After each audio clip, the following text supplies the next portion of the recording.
Des milliers de tracts dispersés sur la forêt congolaise. Objectif, inciter les groupes rebelles à déposer les armes. À l'est de la RDC, les conflits successifs entre le pouvoir central de Kinshasa et les rebelles ont fait des millions de morts ces dernières années, la plupart parmi les populations civiles.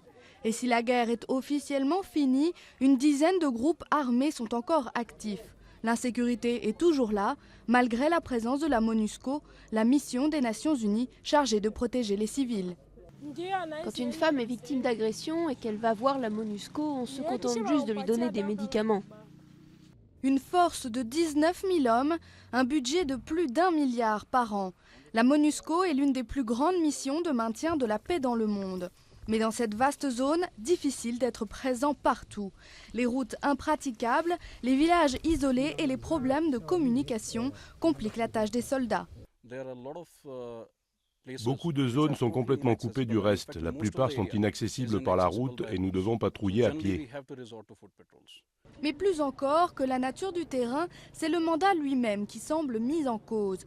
La MONUSCO a pour mission de protéger les populations civiles en cas d'attaque. Mais lorsque des violences ont lieu à plusieurs heures de route d'une base onusienne, il est souvent déjà trop tard pour intervenir, comme nous l'explique ce soldat qui n'a pas souhaité être filmé.